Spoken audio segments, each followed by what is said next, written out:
Kazwe vana vaMwari, tokuchingamidzai kuchirongwa chedu chamazuva ose kunai pastor. Nhasi tine mubvunzo watira kupindura panapa. Ndoda kulero takambopindura mashure, but waramba wabvunzwa kakawanda and uri kudiscussiwa maplatforms akawanda. I've seen the question coming up ma different WhatsApp platforms. Une chekuita nenyaya yetithe mubvunzo iwoyu. Uri kutiwo unai pastor, Jesu akadzidzisa kuti tithe inofanira kubviswa here. Kune mavhesi here muNew Testament anokurudzira kubviswa kwetithe. Ndo mubvunzo wabvunzwa panapa. Jesu pane paakadzidzisa here kuti tithe inofanira kubviswa. Tine here mavhesi muNew Testament, haasi kudai kuOld Testament. Tine here mavhesi muNew Testament anokurudzira kubviswa kwetithe. Now, nekuda kwaizvozvo kuti munhu yati kuNew Testament, ndichapresenta mubvunzo in two parts. Kurova kuti kana manzwa uyu wanhasi musapotsiwa mangwana. Mangwana ndo pandenge ndakudzoka kunyaya yeNew Testament.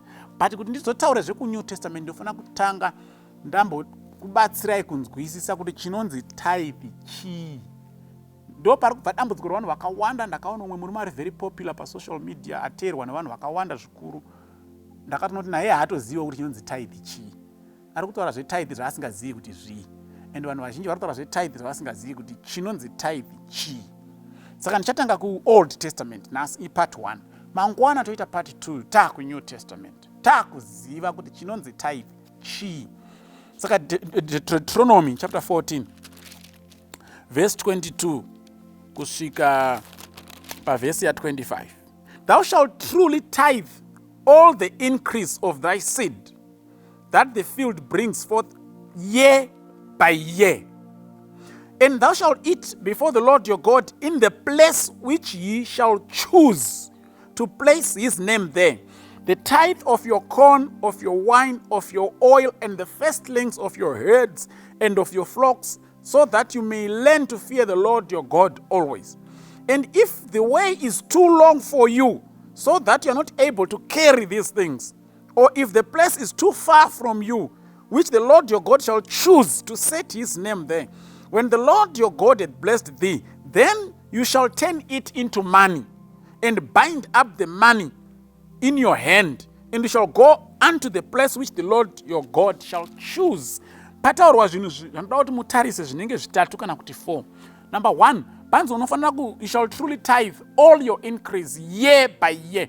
Pane tithe iri kunzi yezvinhu zvako zvose. Remember, the Israelites economy yavo was agro-based. Vairima nekuchengeta zvipfuwo.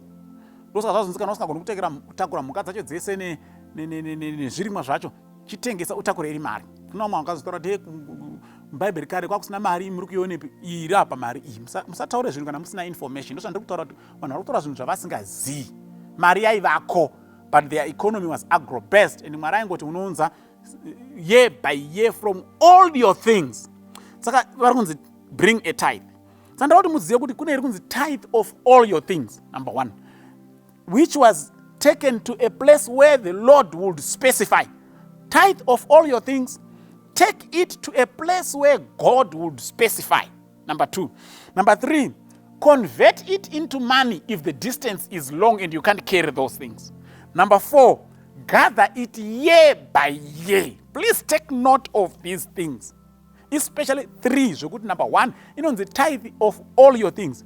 Number 2, inonzi tithe inouya yaiswa parutivi year by year. Number 3, inoendeswa kwataurwa naMwari kuti endesai. Saka waisangoendesa chero kwawada. Mwari tithe year by year, Mwari aiti gore rino endesai uku. Rinouya womira zvokunzwa kuti kupi wenzi endesai uku. Kana kuri kure nekwamunogara ichinjei iite mari muendesa ikoko. Please take note. Ndakuverenga verse 28 neverse 29 yaDeuteronomy iyoyo chapter 14. At the end of 3 years you shall bring forth all the tithe of your increase the same year, and you shall lay it within your gates. And the Levite, because he hath no part or inheritance with you, and the stranger and the fatherless and the widow who are inside your gates, shall come and shall eat and be satisfied, that the Lord your God may bless you in all the work of your hand which you do.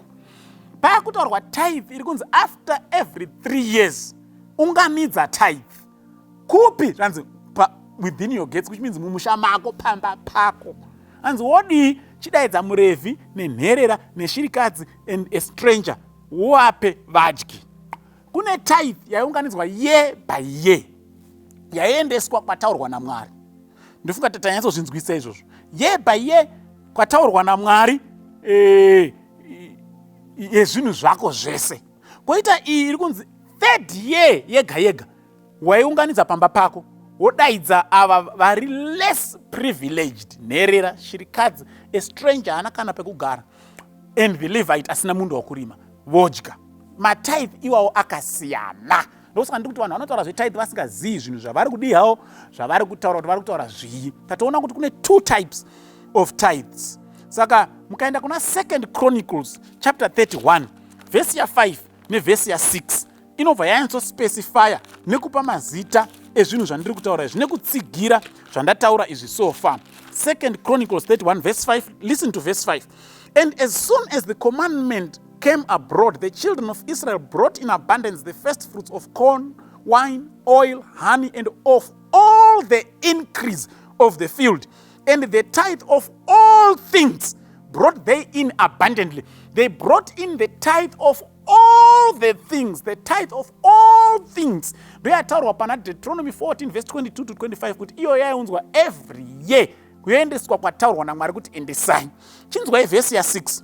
And concerning the children of Israel and Judah and that dwelt in the cities of Judah, they also brought in the tithe of oxen and sheep and the tithe of holy things, which were consecrated unto the Lord their God, and laid them in heaps.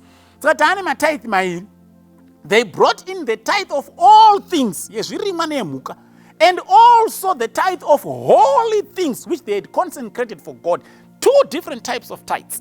Saka iwapo unenge uchibvunza mubvunzo wetithe, uchitaura zvetithe, uchibuda pa social media, uchibuda pa TV, you need first to ask yourself, do you know what you are talking about? Kune tithe of all things, pagore, yoendeswa kwanzi naMwari endesai. Kune tithe of holy things, after every 3 years, mumasuo ako, yakamirira kubatsira the less privileged within your community. Ese iwayo ainzi matithe. Saka kana maakuzouya pana Leviticus 27 verse ya 30 na 32 inobva yakuudza yakuti tithe of all things had a specified amount. Leviticus 27 verse ya 30, a tithe of everything from the land, whether from the soil or fruit, belongs to the Lord, it is holy to God. Verse 32, the entire tithe of the head and flock, every 10th that passes under the rod. Saka tithe of all things, it's a 10th. Saka shona inoti tithe chegumi, 10th chegumi. Ndodambudziko ratinaro nevanhu vakawanda vanoti vakanzwa kuti tithe havachazivi kuti chii. Apa tirinyatsoradzwa pachena kuti tithe yezvinhu zvose yauya pagore Mwari akaispecify amount yacho, it's a 10th chegumi chacho ndoshona. But muchaona kuti tithe of holy things Mwari haana kuispecify.